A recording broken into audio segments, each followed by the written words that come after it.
अस्सलाम वालेकुम। Study time के साथ मैं हूं तफसीरुल इस्लाम और क्लास 9 की हमारी फिजिक्स की सीरीज चल रही है। यूनिट नंबर 3 चल रहा है, डायनेमिक्स।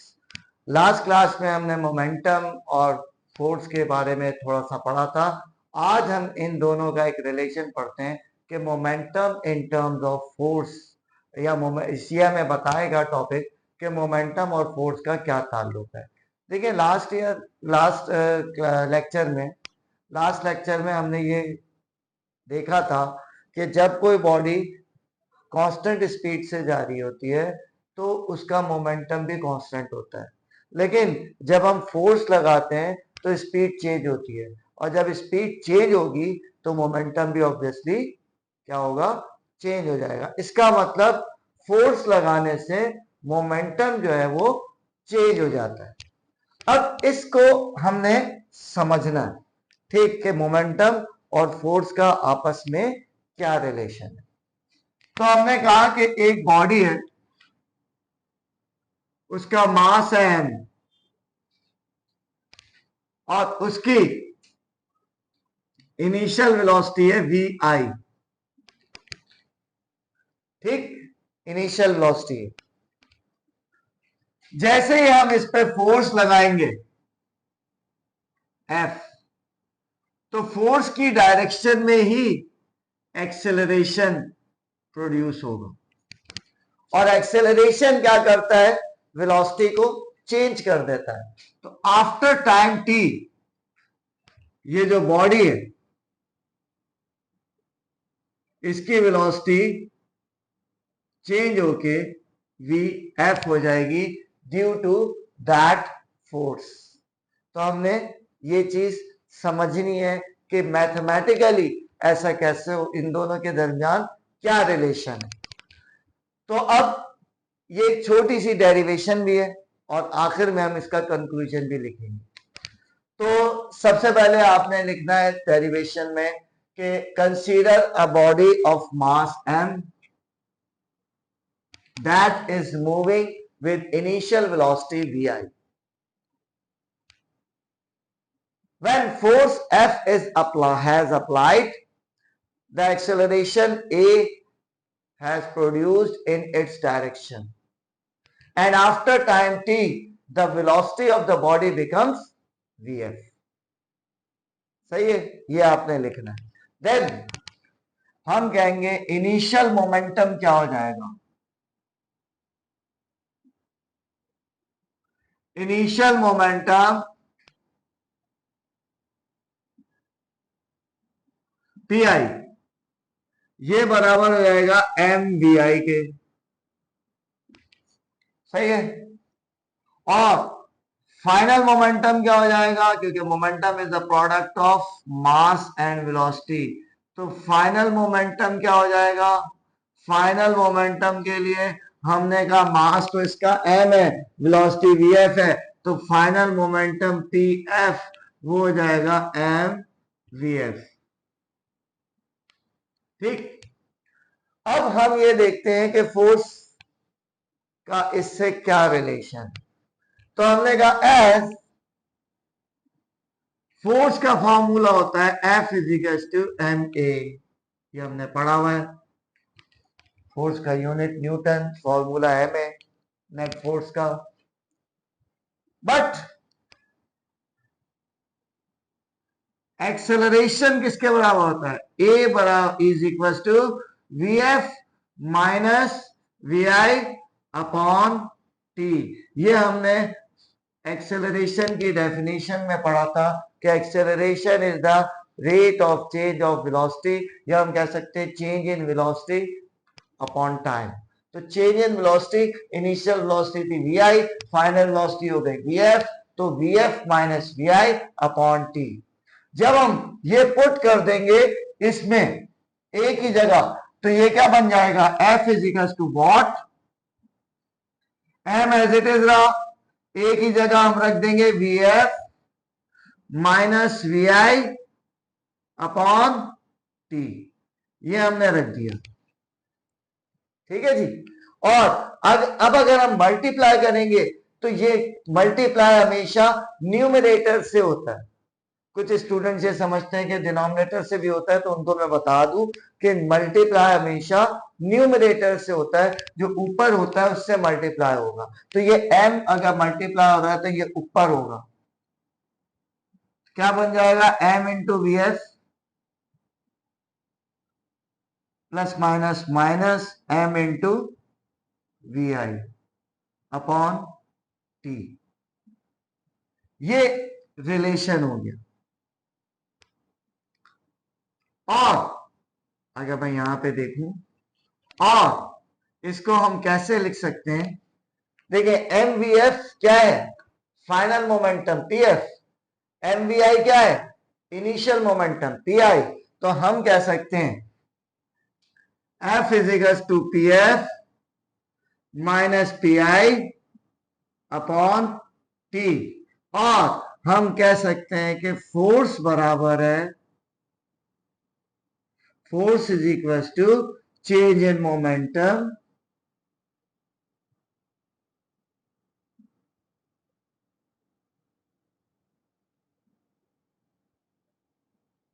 Upon time. तो स्टूडेंट्स, इससे हमने ये पता चल गया कि force is the rate of change of linear momentum, यानी कि फोर्स बराबर है change in momentum upon time. तो हम ये कह सकते हैं कि फोर्स और मोमेंटम का क्या रिलेशन है, force is the rate of change of momentum या लीनियर मोमेंटम। ठीक। अब इससे हमें यह पता चलता है कि अगर फोर्स जीरो हो जाए तो चेंज इन मोमेंटम भी जीरो होगा। किस तरीके से, ये हमारा नेक्स्ट टॉपिक है, law of conservation of linear momentum. ठीक। हाँ, और उसको नहीं, वो मैं अभी बता दूं। तो स्टूडेंट्स, अब हम law of conservation of linear momentum भी पढ़ते हैं। Law of conservation of linear momentum क्या कहता है कि जब भी दो या दो से ज्यादा बॉडीज जो आपस में टकरा सके, और अगर सिस्टम पे कोई और फोर्स ना हो, कोई और फोर्स का मतलब फ्रिक्शन ना हो, सही है, ग्रेविटेशन ना हो, कोई और सी फोर्स ना हो, तो total momentum of the system will remain constant. अभी मैं खैर इसका बकायदा स्टेटमेंट लिखवा दूंगा, लेकिन मैं आपको ये समझाता हूं कि अगर दो बॉडीज हैं जो मूव कर रही हैं, एक की वेलोसिटी u1 है, एक की वेलोसिटी u2 है, ये बिफोर कोलिजन है, और ये वेलोसिटी ज्यादा है और ये वेलोसिटी कम है, यानी कि अगर मैं कहूं ये 10 है और ये 2 है, तो ऑब्वियसली ये जाके उससे टकराएगी। टकराते वक्त पहली बॉडी दूसरी पे फोर्स लगाएगी और दूसरी बॉडी पहली पे फोर्स लगाएगी। दोनों फोर्सेस इक्वल बट ऑपोजिट होंगी, और उसकी वजह से टकराने के बाद पहली बॉडी की वेलोसिटी क्या हो जाएगी, v1, क्योंकि टकराने से मोमेंट, फोर्स लगाने से मोमेंटम चेंज होता है। तो यहाँ पे m1 बराबर m1 ये हो जाएगा v1 इसकी वेलोसिटी, और m2 की वेलोसिटी हो जाएगी v2। अब law of conservation of linear momentum ये कहता है कि टकराने से पहले और टकराने के बाद का टोटल मोमेंटम सेम होगा। किस तरीके से, तो पहले आप इसका स्टेटमेंट लिख लें, फिर मैं इसकी एक्सप्लेनेशन करके लिखवा देता हूं, और आपको इंशाल्लाह एक सिमुलेशन के थ्रू में, इसमें मैंने बनाया एक ही डायरेक्शन और उसमें मैं ऑपोजिट डायरेक्शन में आपको दिखा दूंगा कि किस तरीके से हम उसको, मतलब ये वर्क करता है। तो पहले तो आप स्टेटमेंट लिखेंगे कि in an isolated system of two or more interacting bodies, the total momentum of the system will remain constant. अब मैंने यहां पे एक टर्म यूज की, आइसोलेटेड सिस्टम।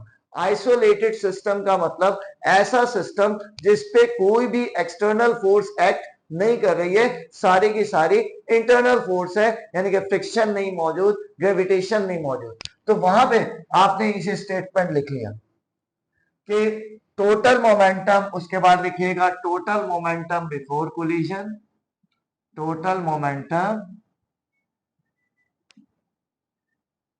बिफोर कोलिजन बराबर होगा किसके? Total momentum after collision.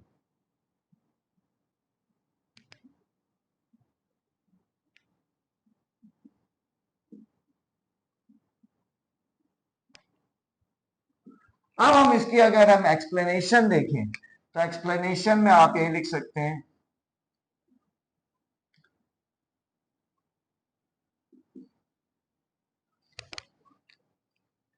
the moment let a body of mass m1 is moving with the velocity u1 and the other body of mass m2 is moving with the velocity u2. If u1 is greater than u2, then both bodies collide with each other. And after collision, their velocities becomes v1 and v2 respectively as shown in diagram. Then according to law of conservation of momentum, हमने कहा, अब देखें, according to law of conservation of momentum, total momentum before collision must be equal to total momentum after collision.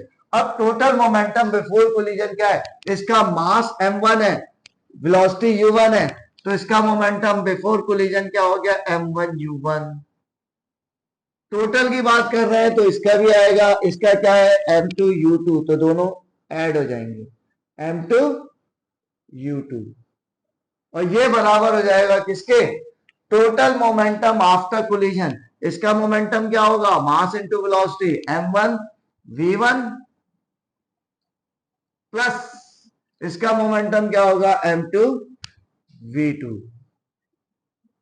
तो ये total momentum before collision must be equal to total momentum after collision. This is called law of conservation of linear momentum. सही है। अब मैं इसकी एक simulation दिखाता हूं।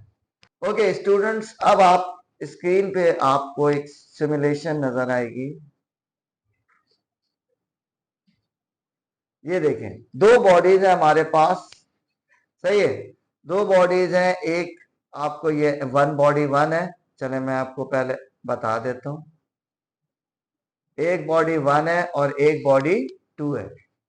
बॉडी वन की वेलोसिटी दोनों की ग्रीन से है, दोनों ऑपोजिट डायरेक्शन में मूव कर रहे हैं।